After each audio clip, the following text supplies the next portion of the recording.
Hi. I'm well, actually excited to be here and also very anxious of being here. And well, I will be talking to you about the background Thesaurus and Thesaurus alignment.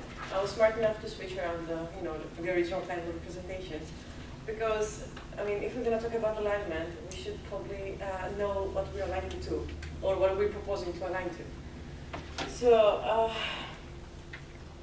the background Thesaurus, this is an outline of the presentation. So basically, I'm going to talk about the background Thesaurus, what it aims to do, what are the principles driving, backing it, and how the facets and hierarchies, it's a facet classification by the way, so how those facets and hierarchies came about, and then I'll talk about how we actually manage the content, because it's, I mean, we just didn't put it on a pedestal and then just wait for people to adopt it.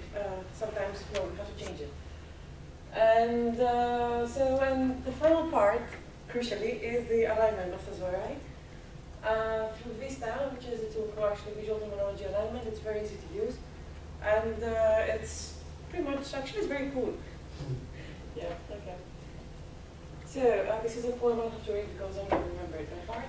So basically, it is how the background Thesaurus came into being. It is the research outcome of work undertaken by the Darai and Thesaurus Maintenance Working Group in an effort to design and establish a coherent overarching thesaurus for the humanities under which specialist Thesaurian structured vocabularies used across scholarly communities can be aligned and form a thesaurus federation. Well, so basically, it's constructed and maintained collectively by a distributed group of scholars in Darai affiliated organizations. These organizations are the Academy of Athens, the German Archaeological Institute, Fourth, and the Frantic, which is affiliated with the CNRS. The content of the BPT is available in 4 languages, well, invoking the 4 institutions that participate, and English because it's a universal language. And which brings us to, you know, what did we want to do? So, yeah, we have like thesauri that are covering very specific areas of knowledge, and we sort of want to put them together and enable cross-disciplinary discovery using the VBT, or using something. This is how the VBT came. So basically what we want to do is have a loose integration of multiple resources, meaning thesauri, by mapping them to a small set of high-level terms. Because why a small set? Because it's actually easier, faster, we get better recall, and we don't have to go into extreme detail because, well, it just becomes more cumbersome. And of course, the aligned vocabularies would retain their autonomy, so they will not be subordinated under an all-encompassing thesaurus, and of course, maintaining each of these vocabularies will fall within the institution that actually originated them. And they will be accessed through this global thesaurus, meta-thesaurus, let's call it whatever we want to. So, Thanassis said before that the VBT is actually setup-driven. It is true, but it is also bottom-up.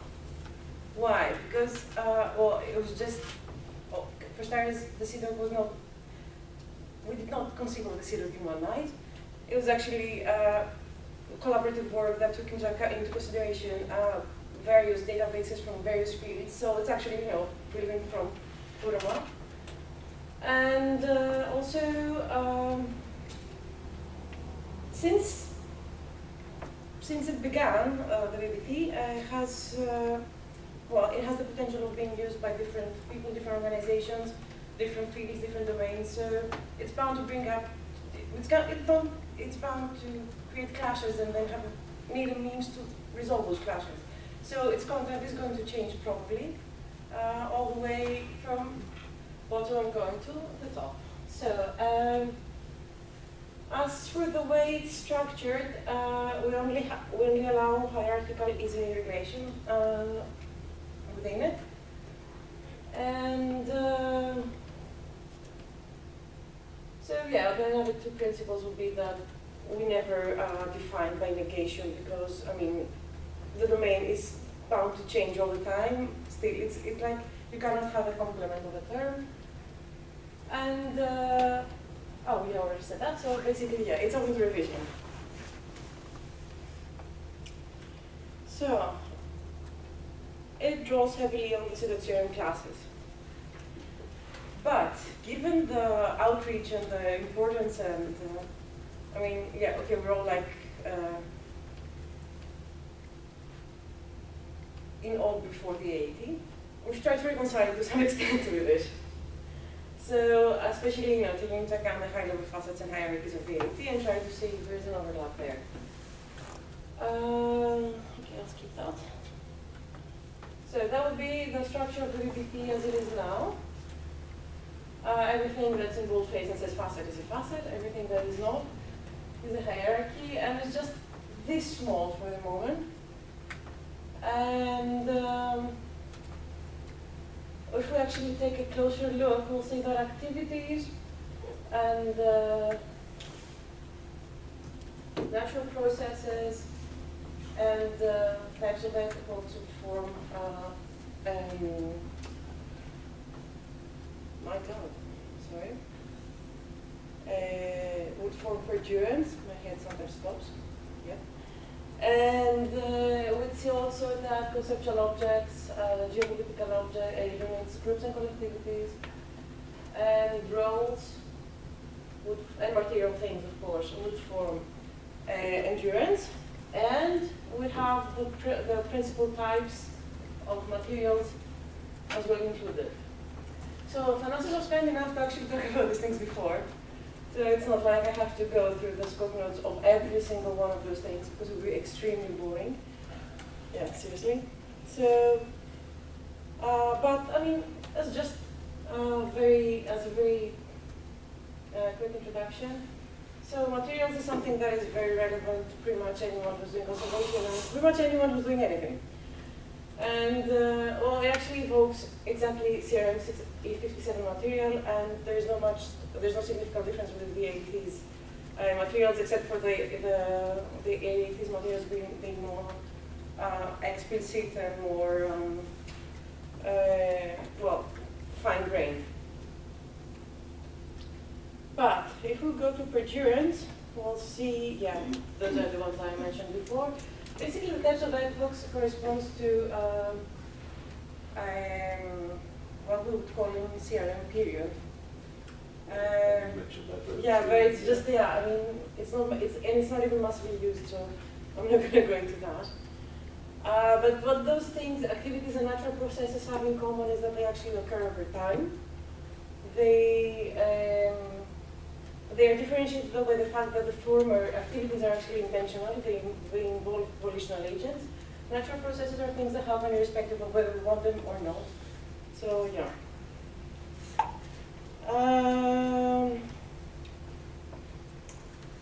Activities unfortunately, does not exactly map to the AAT hierarchy of activities because the latter does not presuppose intentionality. However, we've actually kept disciplines, functions, and events, which has been transformed into human interactions for some reason.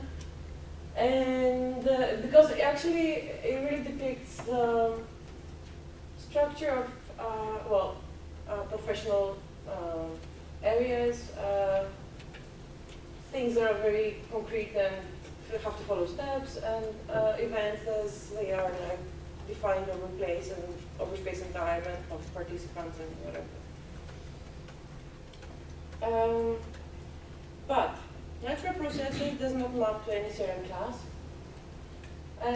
In fact, yeah, it's actually an abstraction over Genesis. It's an abstraction over E63 beginning of existence events, and E64 end of existence events that have they're actually both characterized by the absence of a volitional agent. It does not either map to the AAT because natural events there is a type of event which is a type of activity, no volitionality involved, but there could be. And as for the types of epochs, which is not massively used anyway, it sort of differs from the 1,000 periods of the AAT as in actually the latter comprises, actually can break down to instances of epochs or eras or things like that, and the BBT will only permit is a relation of zone instantiations. So, why did we do that? Why did we actually have three separate hierarchies, three separate facets for things that happen over time? Because basically we want to keep the BBT small, and this means that some things have to fan out higher up in the structure. And it's not like we're trying to theorize over temporal relations. It's just a way to help link Thesaurus concepts to the BBT and make it of use. I mentioned before the things that would fall under the endurance in the CRM, and that they motivated actually these particular facets and hierarchies. Well, I mean, I'm not going to go into detail for that. But, you know, you can see the correspondence between the material things and the CRM entities. The only interesting thing, though, is the structural part of material objects. Oh. And basically, that's actually the subset of physical things that are selected by the property P46 is composed of. So we actually have a way to narrow down things that are types of structural things, of structural parts of material objects, by means of applying a property. So yeah. And this is an area of almost complete overlap with the AET. The only minor difference is that, for instance, the AET uses built environment for physical features and mobile objects, and the built environment alike, whereas we've actually broken that down. Yeah. I should have been better at that. I don't know how I did this. Anyway, so conceptual object facet. Thanas spoke of that. Well, conceptual objects would be anything that is a product of the mind. Symbolic objects would be things that have shape, so things that have form. Propositional objects will be things that have meaning. Combination of the two will be the information object. So information objects will be defined as belonging to both hierarchies. Methods will be the design of procedure, which is very important in your area, and concept is a very underused, very, very badly defined, I think, cryptic even, concept that either needs to be redefined or get out of the PBT. This is actually an area of complete incompatibility with AET because, I mean, yeah, it's just a different rationale. Now, what's interesting though is the actors and these concepts and how that reflects on BBT. So the first bullet point, that people that are individually or in groups have the potential to perform actions intentionally and be held responsible and can be held responsible for them, is the definition of B39 actor. So we have this facet in BBT that's called groups and collectivities. It actually handles people acting collectively, and it's a direct translation of E4A74 group. However, we get the thing that Joe was talking about, the roles. Actors perform activities in a given capacity. So they also participate in events of a specific type, and the event would actually be the definition of the type of event would actually define the role we participate in. So there's this property like P69, I think, which is called by mother, and it says that it's a sub-property of the P11 her participant, and so someone by mother and actor is the event of birth and the mother of the person. So the role of is defined in CRM by the property, .1 property 14.1 in the role of, and then you have the type. That will be the roles facet. It's actually an immediate correspondent. And the other one would be the roles of interpersonal relations, which is a hierarchy within roles. Now, going back to ISFA 74, we have the group that is. The scope note foresees the extreme case of groups with exactly one member. So people like holding an office, like the President of the United States. Even though it's a group, I mean, you have like different people holding that same office in succession. So it is a group in a sense, but not at the same time. So this is what gave rise to yet another hierarchy within roles facet, namely offices. And there is like this borderline case, which is called geopolitical unit. It sort of combines organizational features, characteristics, and has both a geographical and temporal extent. I mean, it's something that we understand, like, I mean, states will be geopolitical units.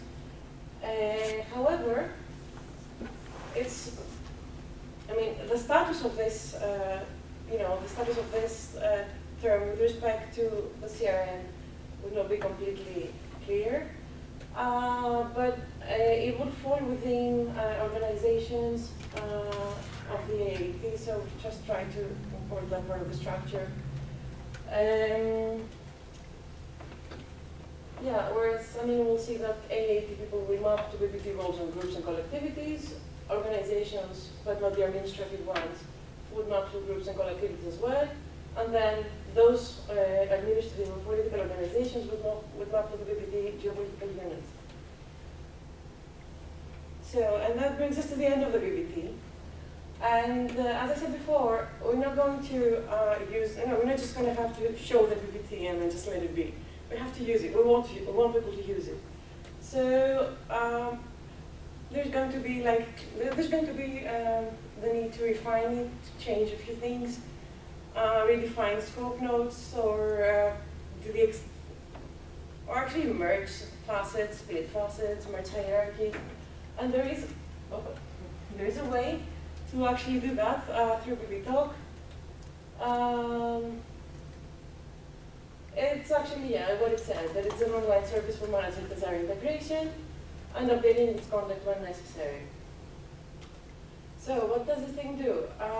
It has a Thesaurus alignment functionality, and this way you actually create links among your Thesaurus and the BBT.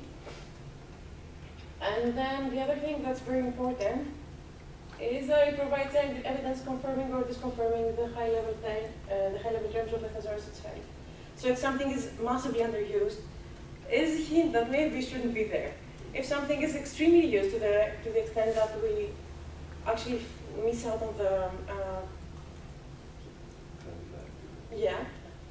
on the granularity, then maybe we should sort of develop that area more. And that's a website for anyone interested. So basically, we can. I don't know if this shows at all, but okay. So in this part, it's a scope note for materials, just because in English and in Greek, and on the back tab you see it says very much.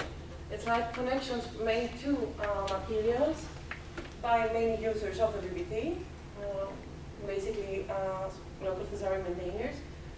And, you can see their connections there. However, you can also navigate through the Federated Thesaurus over BBT and browse those through their hierarchies through the Federated Thesaurus Viewer, which is based on Cosmos. And that's the link to it.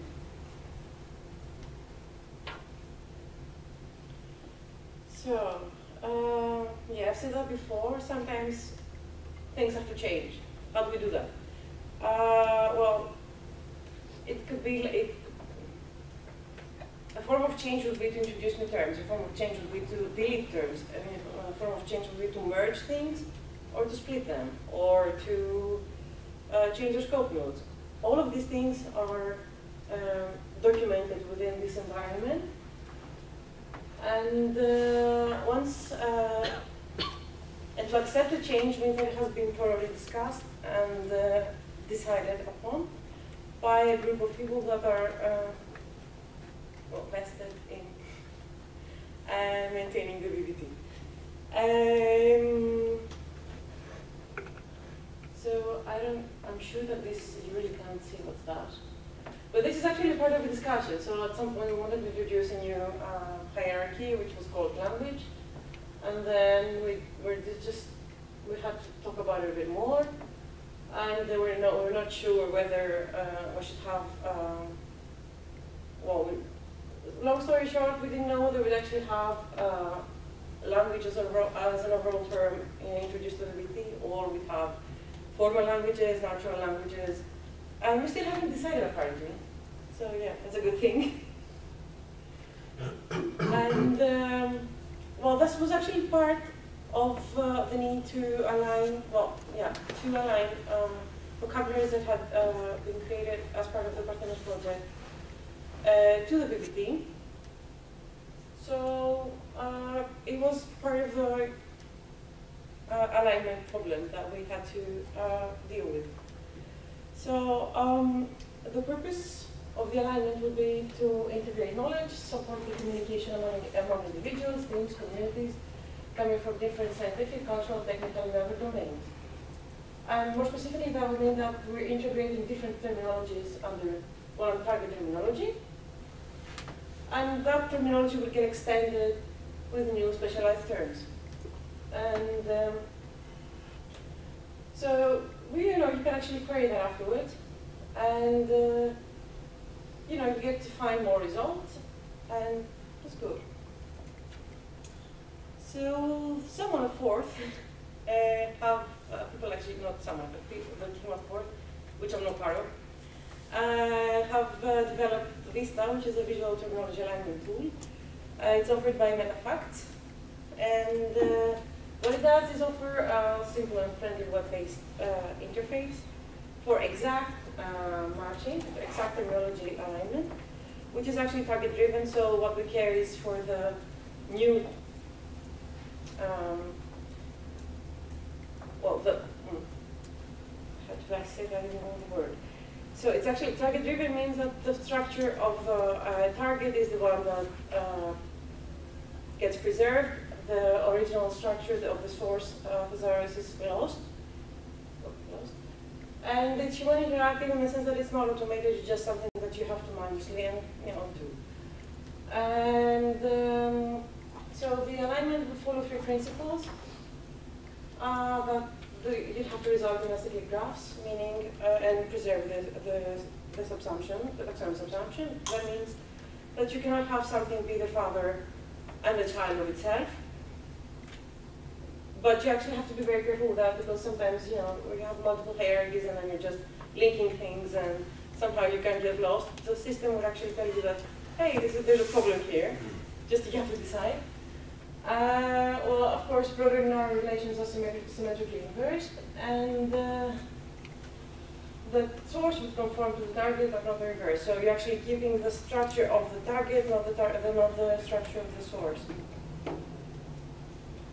And some of the features that we have, okay. So I mean, if you have to make an alignment in bulk, some things are not going to fall neatly under the target terminology. So this is on the left-hand side we have the LOB, and on the right side we have the VBT. And well, I don't know if you can see this, but I don't know if this is actually correct, but it felt like more correct than the other way around. I have left outside grain direction and relative side from aligning two methods because they don't seem like methods. Yeah. But is the entire thing wrong? Well, no, I mean, we can discuss that now. Yeah, but it's just the out of curiosity. An example of how, out of curiosity. And also, we don't, the only relations that would actually have would be exact match and broader match.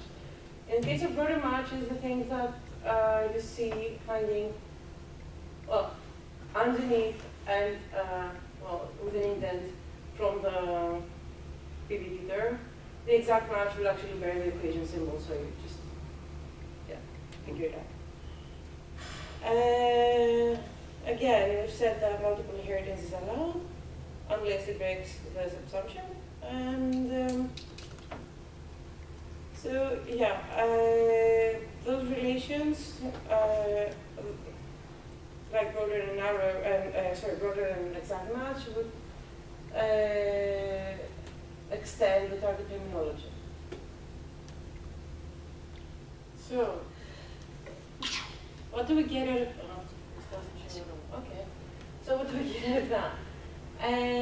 We get an alignment graph in RPF scores, which contains the correspondences between the terms and the children hierarchy of the source terms. So if this were visible, you'd see that still the children hierarchy would not be visible because at this point this time only shows the first 1,000 connections or less.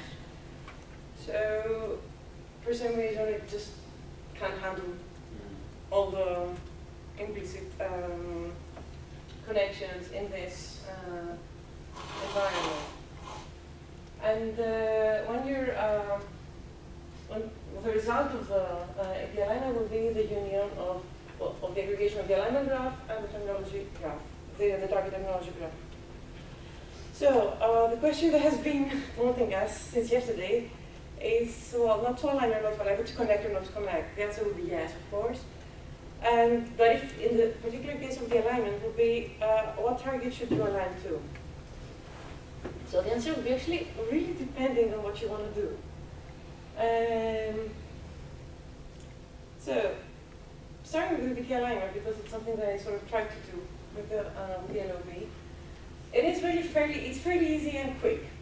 Because I mean you have a very small set of facets, a very small set of hierarchies, and then you're just being at a very high level, everything else, just every other piece of structure is preserved, and then you can use the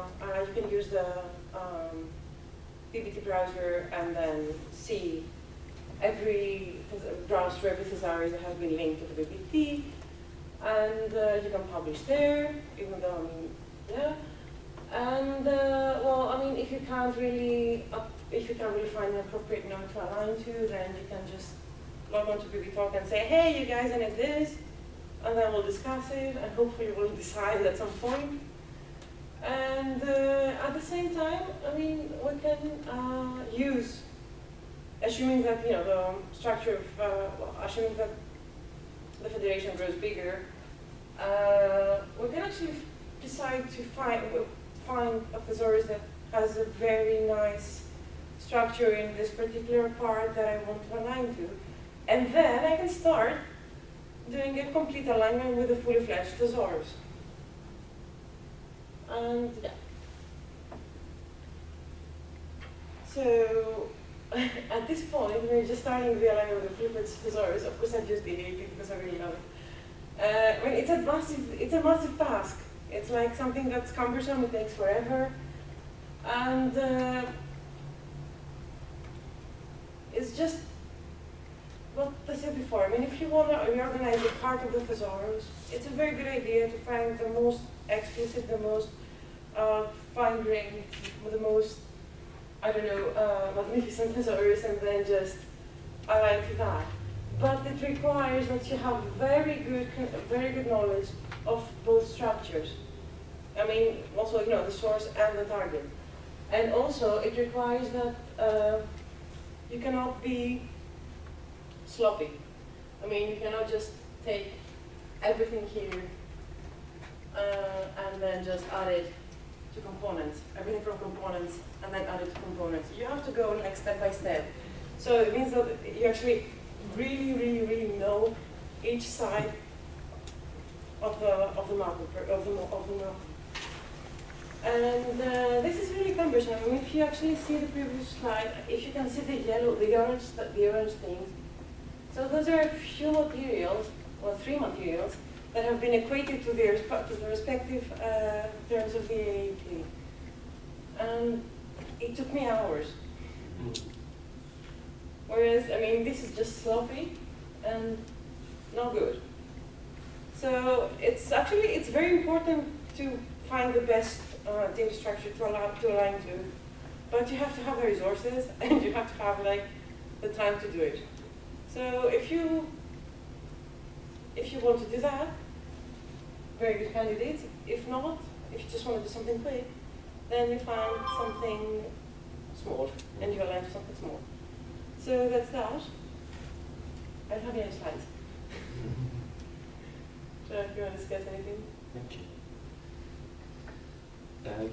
You can't show the demo of the alignment thing, can you? Or is it too risky now? Well, that's not. The problem is that you have to, there's a login page, and I never remember my password. I mean, I have like stored it in my computer. Yes. But I mean, I can show it to you on my computer if you want to. I'm just wondering in the BBT where you put the idea of a keyword. What? Keywords. So a lot of simplistic systems that gather information, particularly crowdsourcing, Okay. you won't have complex semantics. You effectively have a list of this thing is associated with all of these keywords. So a painting might have a tree. In reality, you may have subject matter keywords, you may have material type keywords, but often you don't have that information, you just have keyword. So where would keywords fit within the BBT? Well, if I'm not mistaken, but I might be wrong. If I'm not mistaken, you'd have to actually split each keyword with respect to the category. So there's no. There's no one category to say. No, these it's. are- That's exactly. I mean, keywords are types, yeah. Not always, no. But as there are conceptual objects and types of conceptual objects, so you could just hang everything there, but Then you actually end up really creating not a enough. hierarchy, I think, of keywords. Well, because the thing is that in reality what you want to do is go through each keyword and work out whether it's a subject matter or material matter and Yeah, that's actually probably define what the we do. semantics. But in reality, if you've got something like the Art UK project that has a bunch of keywords against all of the paintings in UK collections, it's just not realistic. But how can you actually make a benefit from having those keywords for interoperability through this kind of structure? So I'm just curious how, if it's possible or Well, how. I mean, I don't know if it's possible to use them in bulk because I mean, the idea is that you just go and break them down to whatever they contain and then align that to BBT. So you just have to find the respective category for whatever is described, not set. Okay. Unless you actually take it, well, and there is a loophole. You could have it under, I mean, if it's types of keywords and.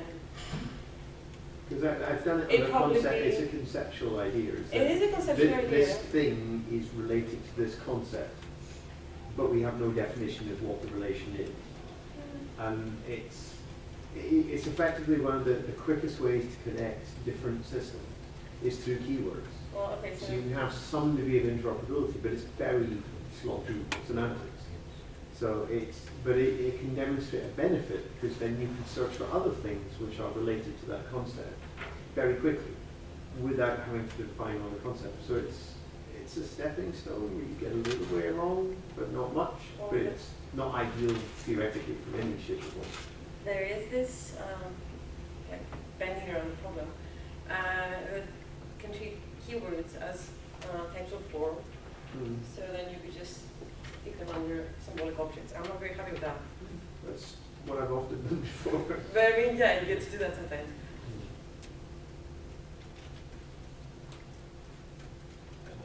One point I wanted to make is that really what you're doing is you're aligning the AAT to the BBT. I haven't done that, it's huge. It- I've no. aligned As the a- LOB to BBT. Yeah, no, I know. As a sort of plan, Yeah. you know, so you have the richness, as it were, of the AAT with all the different terms. So you can then do direct alignment with the AAT. But then, Not just the AAT. yes, yeah, I'm just Many, many. Yes, of course. But then you also take advantage of the more robust semantics of the backbone Thesaurus. Oh, yeah, but I mean, But I mean, obviously aligning the AAT to the BBT is a big job, but you know, it's a job that No, could it be done. is. So. It is something that, I mean, it is something that I do plan to do at some point. Yeah. But I think it just, you know, just I have to do other things Yes, all the time. yeah. So because it's really, I mean, it's a massive task. I've tried to do it before. I remember that a week afterwards, I still hadn't finished. Yeah. Okay, and we don't have more than a week to do things usually. So, but I mean, if we could align the VAT to BBT and then just, you know, have all the URIs there linked to the BBT terms, and just, you know, they could be displayed through the Federated Thesaurus, then, I mean, someone who's just looking at our materials just navigates through the Federated Thesaurus, sees the materials in the AAT, and actually gets a huge structure that pretty much serves him. Yeah. Or, you know, with any other thesaurus, but it's just like the AAT is just this massive thing in my head, so I just keep coming back to it. Plus, it's also part of the basis for the so you gotta quote it a lot. I mean, I'm less concerned with you know, the way AAT maps to this project. It doesn't really matter at all. I mean, so long as we, I mean, what I care about are the terminologies in there. And if there's a difference in philosophy that directly relates to the types of terminologies that we don't have, then I'm very interested. Otherwise, then you can do what you want. You know? Go for it. And I mean, obviously, with the benefit of the BBT is that then you can take advantage of the CRM rules through the AAT. So AAT works very well with CRM. That's why it was the first. Yeah. One. But I mean, what Eleni mentioned was that there isn't always a strict hierarchy in the AAT. Yeah. So that's the only sticking point in my mind of using it with the CRM rules. But if that barrier is crossed, then it enables, you know. Yeah, plus we can actually exclude like areas that are grayish. Yeah, difficult. Right. I mean, the AAT was created over 40 years, so there are still hierarchies that seem like in 30 years this could change, not next week, but take for example associated concepts, it's just for many years it was sort of a holding tank for all kinds of random things, like smiling, put it in associated concepts. So, the rest of it is more cut and dried. Can I ask a stupid question? There are no stupid questions. I think there Obviously, probably that's- are, but I think I'm just having a problem with understanding why. Why do we need to map? Why do we need three things? Why do we need a CRM and a backrow thesaurus and a terminology? I think, I don't know if I can even formulate quite what the question is. I think I've sort of slightly lost myself in technical. The CRM just became part of the discussion because it's actually the driving force behind the BBT. So actually the BBT makes use of all the reasoning in CRM to form, and the high-level classes of the CRM to form its classes and hierarchies. So we don't need three things. We just have, in this presentation we have one thing which is the BBT, and then the other things are the AAT and the CDOC CRM, which have helped coin the BBT, like with principles, with ways to do things, with high-level reasoning.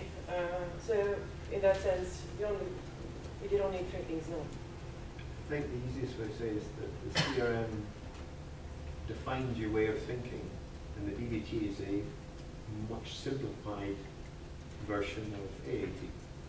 So if you don't need the complete complexity of AAT, you can have a simpler system that works with BBT. But if you've used BBT and you want to connect to other systems that have used AAT, that looking at how the connections between the two of them would allow you to connect to other things. But you wouldn't use them both necessarily at the same time. but it allows you to connect to other systems. Does that make sense? So the AAT has got this broad and narrow relationship across. So all you can do is search if a term is broader or narrow. The CRM through the BPT provides more more complex relationships here. So if you have a term that corresponds to a material, an object, with the CRM you can say, okay, if I have an object, it means that this has a material, it has a production date, it has all these things. With the AAT you cannot ask these questions. The AAT will provide you a broad and narrow term. Okay, now if you want to use the richness of the AAT with the capacity to search for extra properties, that alignment has to happen. So then wherever you find a term, am I describing it correctly? Wherever we find a term in the AAT that then has been corresponds to an object in the CRM, we know that this term, or the whatever has been classified with this term, can have a production event, it can have a material, it can have all sorts of other things. Yeah. So there are different questions you can ask from the. Also, when you have an object in the CRM, you can have a specification of the type of that object looking through AAT or any other thesaurus. So it's actually a back and forth process, I think, depending on where you're looking from.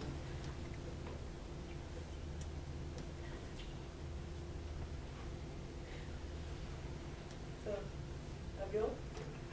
I think so. Okay. Yeah.